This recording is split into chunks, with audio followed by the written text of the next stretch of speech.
Good evening. You're listening live to the Xtreme Movie Show. I'm your host, Rob. My guest with me tonight on the Value Shop Boys is none other than RDV himself. Good evening, sir. How are you?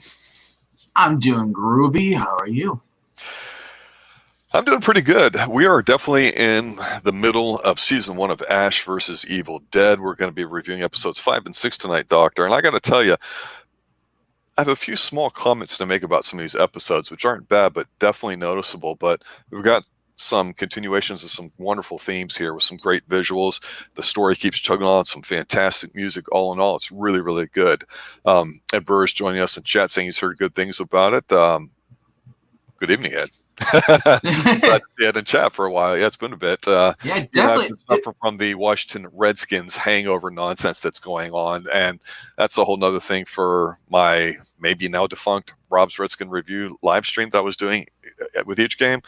We'll see. So, yeah. So episode 5 tonight, Doctor. It's 10-episode season that we're doing, and again, we've always talked about one of the things that's really great about this show is that you have your opening hook that lasts for a minute or two. You get the campy music coming up, blood splash on the screen with the logo, and then you're pretty much your outros leading you into the next episode, and that continues here. So we've talked about how before we saw at the end of last episode the fact that Ash, had the LSD type trip where he got a vision and he's supposed to be going to Jacksonville, Florida. We talked about that, and we also talked a little bit about how Kelly is possessed by this demon, and we know it, but nobody else did. And I think that that's one of the questions we talked about. Is it a good thing that when you're watching something as a watcher, when you know something and the rest of the characters don't? And I kind of don't.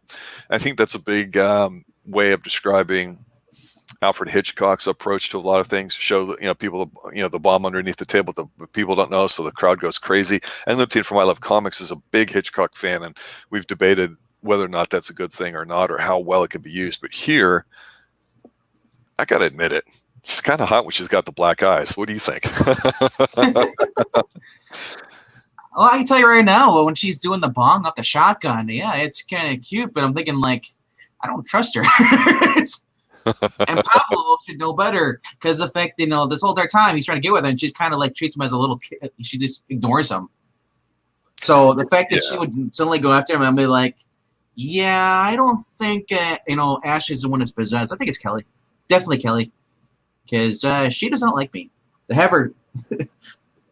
It would be really easy to say Pablo being friend-zoned is kind of like a bitch, but he hasn't been that way. And that's one of the things I thought that was pretty positive is these two side characters are bring pluses to the show, because you don't have to rely 100% on Ash, and you can introduce some people should something happen in season 2, 3, or you need to carry it on later on, and they're a lot younger and they reach a new generation. So I think that's really cool. And one of the things that I've liked about Kelly is she's a little bit of a spitfire. She's got that kind of almost Italian in your face attitude, almost New Yorkerish without the really bad accent, and it's pretty cool. But obviously we've seen at this point where Pablo's been friend zoned, and he's hot for her, doesn't quite know how to do it, or and get her, but we know that's going to be a theme. But yeah, she gets all weirded out. Pablo has no idea what's going on. They're in the trailer, and she's giving him the freaky deaky eye, saying, "Hey, you need to relax." And he's the one that's mission focused right now. And of course, the demon's trying to get a hold of him.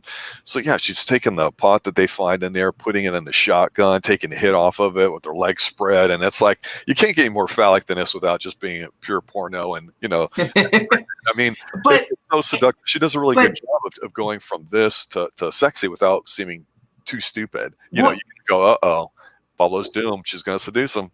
What's great about this is, even though it plays into the horror tropes, there's always a hot girl in there, and she's always like, hey, let's get ready. But especially when they're possessed, they want to stab the person, kill them.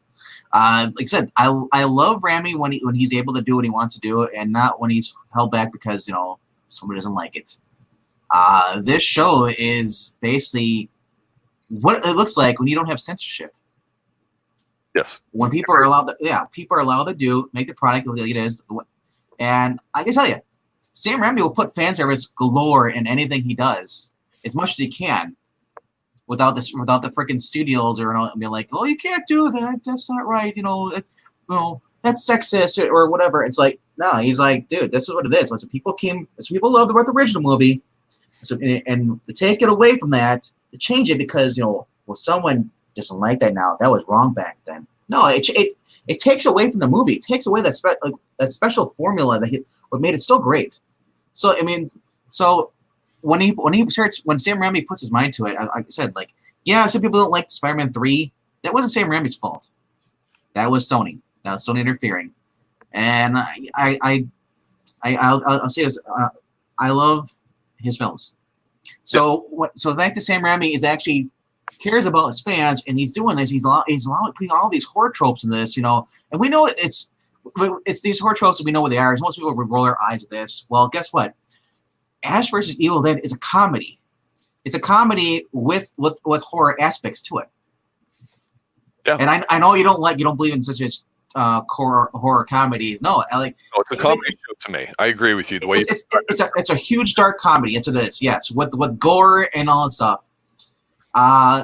If you took away the comedy in this, it'd be straight up horror. It'd be a wholly different thing. You get the feeling of Evil Dead 1.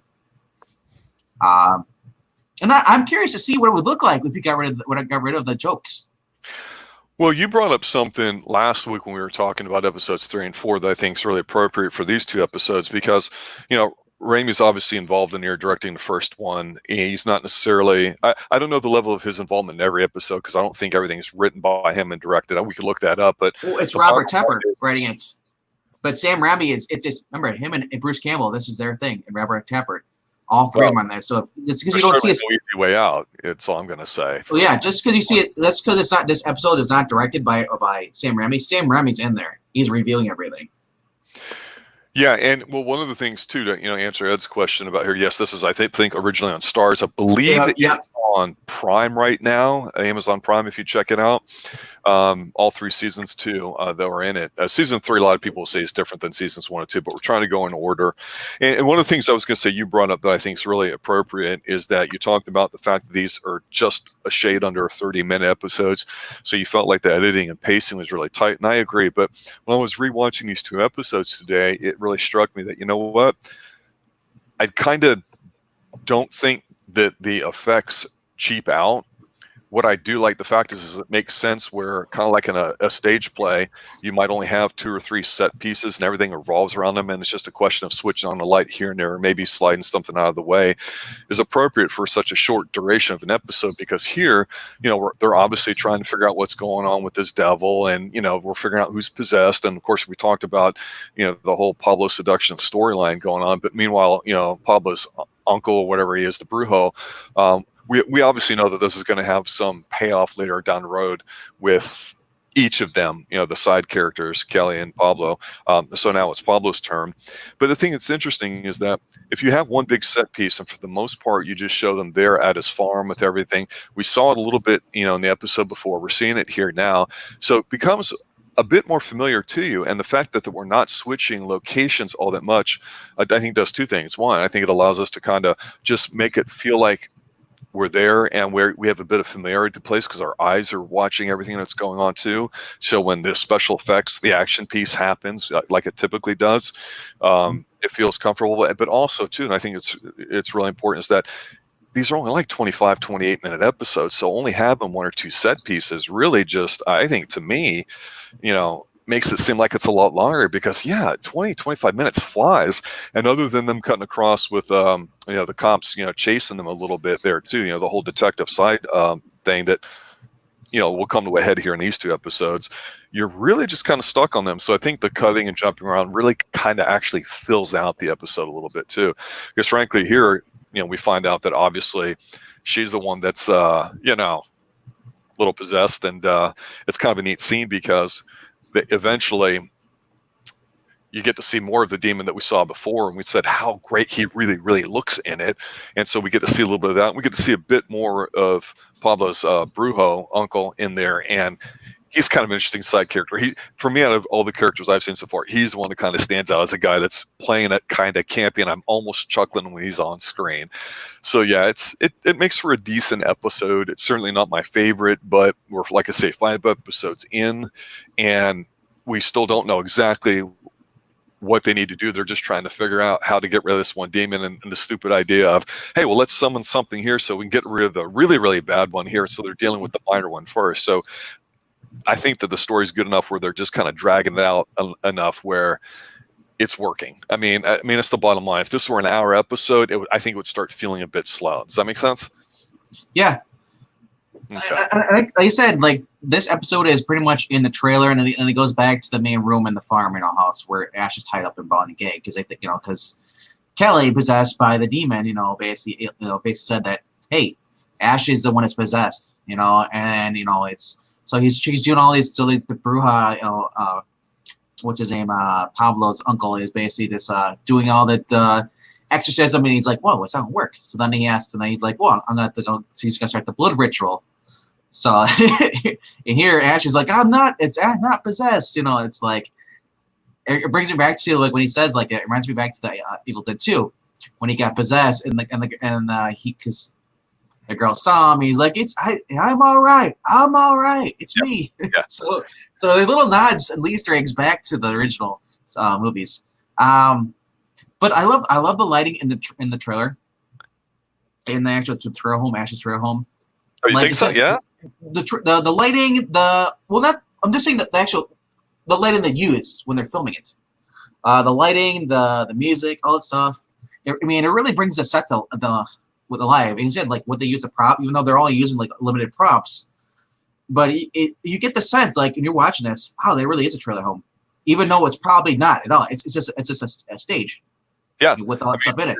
Smoke machines out there on property when you see the outside shots. And the other thing too is that this particular episode to me didn't really have a lot of comedy lines in there. I mean, there's a scene where there's the demon, and he's like, "Oh man, I just taped that up," when there's a whole shot through it. But you get some really great visuals here. Again, you get the demon kind of getting released off of Kelly, and it's flying around, and actually to get out, you see where the Brujo is actually like feeding her like a jar full of like leeches to kind of like draw the spirit out. I mean, it's kind of graphic and disgusting, and that's exactly what I like. And like I say, the episode's not too funny, but then you get the scene where the demon's going crazy and slaps the Brujo, and he like does like this 450 backwards moonsault kind of like thing. And gore, and you're like, okay, there's the scene of gore that we're going to have in the episode. I love it. Ashley, like they find out he's like, Ash, kill me. It's just Kelly, he's like, when you kill me, put a cross on my grave. He's like, and then you realize it's not Ash, or it's not Kelly. It's actually the demon. Right. And, yeah. So, and I love so after they're trying to exorcise the demon out of Kelly, the demon crawls out of her mouth. That was pretty cool how they did with the special effects. And then you got Ash. Ash is like sitting with the shotgun. He's trying to hit the teleporting demon. So he goes back to his vision quest and basically stops thinking. Empty your mind. I love it. He tosses a shotgun in the air and then he swings his chainsaw, but the demon teleports away and Ash catches the shotgun and shoots the demon. The demon basically goes to pieces.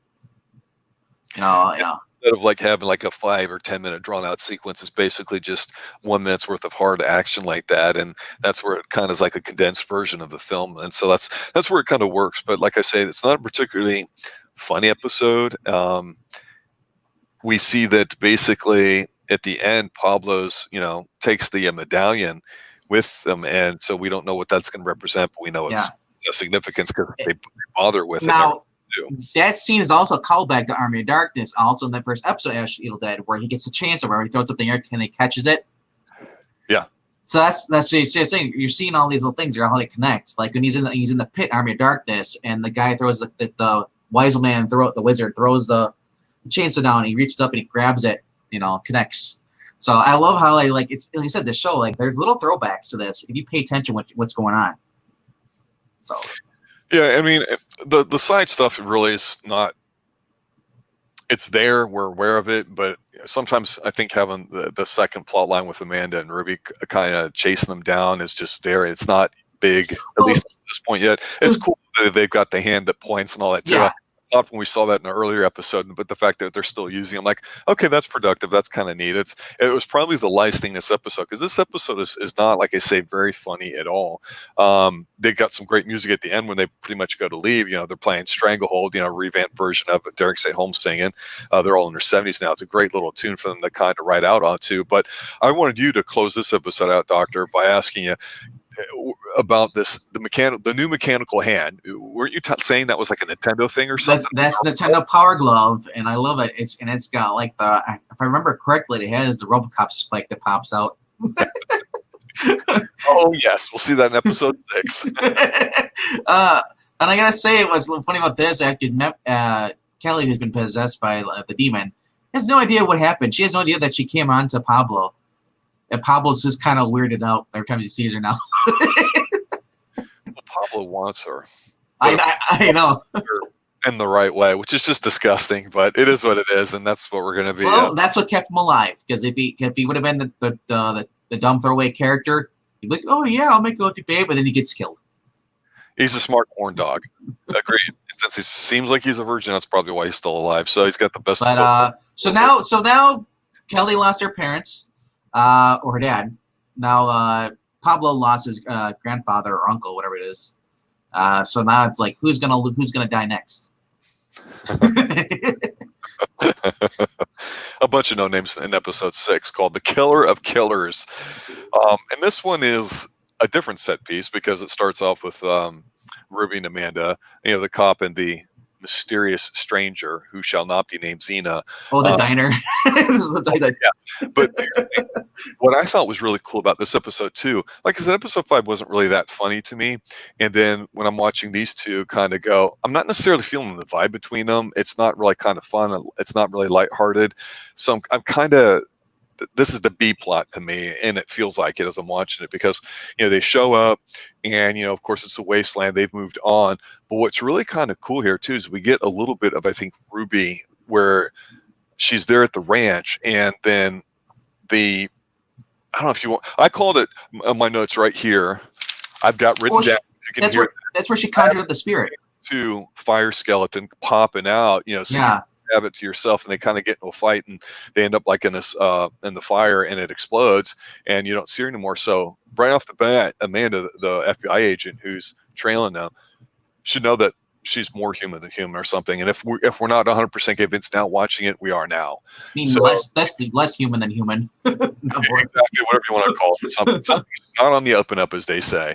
But we see her chasing, so we're like, okay, she's resourceful and everything too. But again, big deal. But yeah, they're off to this diner, and they're having a little kind of chill out moment too. And I'm going, okay, the diner is going to be the big set piece. It's the Denny's of the Great White North, or wherever they're supposed to be, Michigan, even though it's New Zealand. But what did you think about this episode in general? This is where I think this is more of a Kelly's breakout scene right here. The diner scene. How so? Well, what we see what happens is that they go in there at the diner, and then they realize that Ash has some money. He's like, "Don't worry, I got this." He tells them to go outside. Okay, whatever. And then he tries to come on to the waitress, and then he realizes he realizes that the waitress, like, that's my husband over there. We got a guy, you gotta pay. He's like, "Oh, I'm gonna pay." He goes in the bathroom, tries to do stuff, and then like it. I love it how pretty much everyone in the diner goes possessed and just tries to kill him.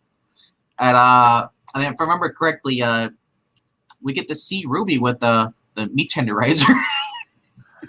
Well, for an episode now, it's not been too funny. But what was funny in this episode is exactly what you're saying. Ash basically is trying to seduce Nancy, and he basically charm his way out of not paying the bill. He's like, "All right, y'all go wait in the car. I'll be out there in a minute." And he's like, "Nancy," and he just sounds like one of these neurolinguistic, programming pickup artist types, or like that. When I lost this hand, my other hand got even more sensitive. Do you know what I mean? And I can give you something worth a lot more than this $22.87 or whatever the check. The check number. And he doesn't even get the hint. She's like, "That's my husband over there," and it's like, I don't want you to drag him into this, so we need to be discreet. I'll be in the men's room. He's so convinced that this is working without sounding like a complete oaf. You're just like, okay, that's the Ash that we know, just this complete buffoon or whatever. But then, yeah, you're right. It's kind of like the light before the storm, because they have this big, gross out fight scene where, of course, Nancy, your husband, the FBI agent, Ruby, everybody's showing up. There's this big, bloody, gruesome fight. But for me, Doctor, the scene is when she takes the one in the back onto the meat slicer and it's just shaving the demon's face off like this roast beef sandwich, fresh slices. Here, you want to sample this? It's really disgusting. And she's like just running her mouth. I'm like, yeah, she's Ash and Paul are watching her through the window and they're like, what's the hell's going on here? But this is why I like her character. She's over the top even more than Ash at times. And the fact that they just kind of spread that out a little bit, I think is kind of cool. Yeah. $22.99. Pancakes, actually. Anything in particular about this episode stands out to you, like his militia buddy or anything? Well, we're now, that's the introduction of the police chief, and now they got their own little militia thing now, which will come to play in the future episodes, because it seems like these people know more about what's going on than Amanda does. These guys are spooks, I would say. These are the guys. So, Amanda comes at the end. She arrests Ash, and then like here comes like the cop, the spooks and all that stuff coming in. It's you're seeing that Amanda, who's basically she's the cop from the first episode. She's basically starting to realize like, hey, maybe Ash isn't the bad guy here. Yeah, she needs convincing, and by this episode and what happens here in this huge big, because it's a pancake bar is how I think of it. So what happens when you go in a bar? You have a big fight and everybody dies or gets their ass kicked, and that's what happens. You're absolutely right. She gets confirmation in here. Yeah, so it was funny is that it's like, this guy named Lem, who's supposed to be like I guess he's the attendant or he's the head of the spooks, whatever he is. So he basically he calls the Crosby, who I guess is the leader or whatever it is. Yeah, he's related to this militia group. They yeah. And they basically tells us, he says, starts to describe what he saw. Here's some behind him, and he turns and he drops the phone, and then basically the deadite force catches him, and he tries to run. He's like, so then you see Ash at the end, and he's like, pie. Oh, and with he's like, if I want it, has that blood in it. He gives it the Pillion Pablo. Because with the man that suggests that he can have, come with them. They need someone with their physical qualities, as he says. And basically, then, she joins the little mod squad. I thought it was pretty good, though. Yeah, I couldn't tell if the way the militia group was being presented, if this was something that was going to be made fun of or not. This is a couple years ago. It's really hard to say because it doesn't appear, at least superficially, that there's a lot of political messaging going on in here. Obviously, the character Ash himself in today's world, it's refreshing to see him being true to form, whether you like him or not or whatever. But since it's over the top in a comedy, I don't think anybody's really triggered by it. So the militia thing, I was like, okay, they're going to have something to do with the last couple episodes. So we'll see how big this is going to be. So I'm like, okay, we'll wait and see. But I like this the group they got here. Ash is the idiot. He's the chosen one, but he's like barely can manage anything. Screwing things up. You got Kelly, who's just constantly working out aggression problems. And you got Pablo's kind of lug when he's like, no, I kind of like her when she's kind of angry like this, but sometimes she scares me. It's like the little trio they got going there. And then you throw Amanda in there now because she was convinced because she had to kill her lieutenant because he was possessed by a deadite during the whole diner fight outs. So I don't know. Like I said, like Ash is probably the next couple episodes you're going to see Ash hitting on anybody or anyone that is a woman. Yeah, he has a little fantasy thing about Amanda kind of joining him and all that too, and that's kind of funny. It kind of lightens the episode because these two episodes, look, we're halfway through the season one, and while I think, and we both agreed that there's been some pretty good pacing with it, nice set pieces and action and stuff, and character development too, that there's a few. It just felt a little slow, episodes 5 and 6 for whatever reason. It's not in a negative way, but just to me, and I agree with you. So it's hard, I think, balance both those things too. So I don't think you're going to get that 100% every episode. Up to this point, we've had that. I really liked the bookkeeper from before that he visited. I thought he was a great character.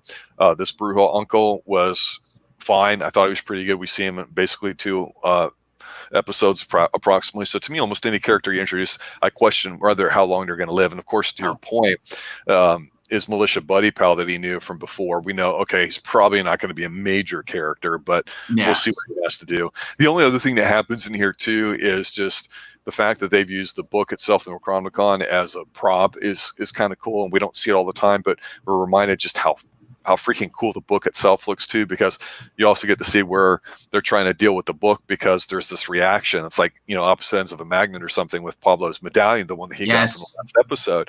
And so that's just kind of like breaking up a little bit of the scene there too. Teasing what's coming ahead with Pablo and the Necronomicon. And like I said, this is a show where you can watch a guy say the most misogynist things, whatever he wants to say, and it's hilarious. Why? Because you don't see that ever at all. And even though this show is 5 years old, like my buddy, like we've never seen a show like this where the way stuff that Ash comes out of his mouth, what he says with the women, you don't see that anywhere at all. So it's one of a kind. Now, does some of the stuff he said, you know what? Yeah, he's an idiot. Do I agree with some of the stuff he says? Probably shouldn't say it out loud, but it's hey, that's the way the world is, sadly. But I like I said, the star, as much as I love Ash and his chainsaw, Kelly is the breakout star on this. Kelly is like, you know what? I'm gonna go Xena on this crap warrior, all these Evil Dead crap. I'm just gonna, especially with the meat slicer and the tenderizer. And I love like Ash and Pablo just standing there watching her. She's just constantly killing. He's like, I think it's dead. Yeah, and it's interesting because the whole thing too is Ash himself isn't supernatural. He's just a dope. He's got one hand, and now he's got the glove. Yeah, and you see him use the spike that you were talking about, goring the crap out of somebody. So that's kind of cool. But it's neat how, again, like I say, the side characters, even though it's really the 3 of them, the 3 amigos, they do work well together. They do have good chemistry. I think sometimes it's hard when you have younger kids, and if you're an older viewer like myself watching it, you immediately go, "How would all these young kids know? They don't know a damn thing." But they've been resourceful.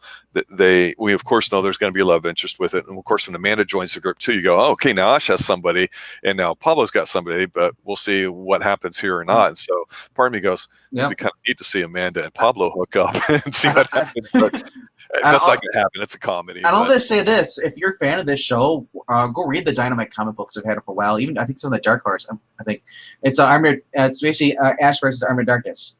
And there, it's the same stuff you're seeing right now. Same with gore, monsters stuff, slapstick comedy, and Ash even has for his hand. He has interchangeable weapons. He actually has one that has a machine gun attached to his hand, like a big giant Gatling gun. He had a flamethrower and all that stuff. I mean, they went. They're like, you know what? Why wouldn't he create stuff? If you're constantly battling bad guys, demons, you might as well keep coming up with more stuff. Because I love in the first that was an Evil Dead 2, he came up with the idea, the chainsaw. So the guy he's inventive, he's creative. Sadly, we don't see that much in this show though, as much as we saw in the Evil Dead 2. I would have loved to see him create more stuff for his arm, where his severed, attachment, But well, we'll see what happens with it. Like I say, we've turned the corner now, completing episode 6 here, so there's only 4 more left. So whatever the arching theme's going to be, that's great. I don't know if we're going to get a sense of finality at the end of episode 10. Oh, there's actually only one more episode for the season. Was it 7? I thought it was 10.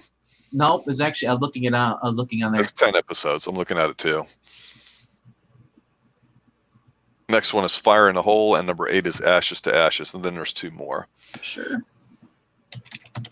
I looked on there. I'm sure everything on the internet is correct, as we all know that. Yeah. No, 10 episodes, all 3 seasons.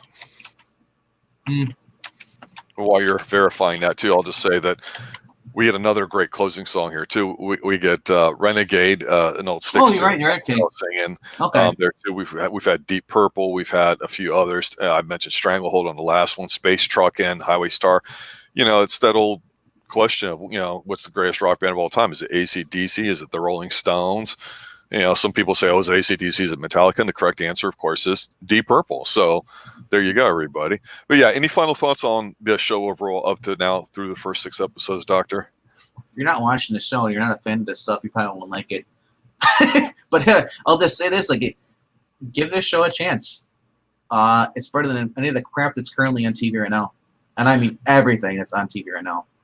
Well, you said something offline that was actually kind of profound. We might expand upon that here with Eglinton from Live Comics in our 8 o'clock stream, and that's one of the last kind of comedies that we've seen that was kind of funny. And so this show still does have that comedy element. It's not a horror thing.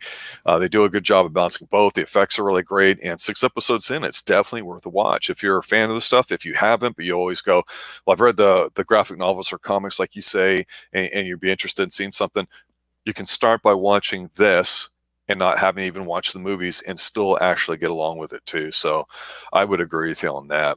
Any other final thoughts there, Doctor, before we call it a night? Nope, that's about it. Not much else to say. All right, sounds good. Well, thanks for showing up as well. We are the Value Shop Boys. Appreciate everybody for listening. Ed, it's good to see you back on chat again. For everybody else listening, appreciate the retweets, the likes, all that helping us grow. We've been doing season 1s of a few different shows just to kind of experiment to see what audience has been grabbing. Had a lot of positive feedback on Ash versus Evil Dead. So next week, we'll be doing episodes 7 and 8 of season 1. Thanks. Have a good night. As always, stay extreme. Extreme. Groovy. Stay groovy. Good night.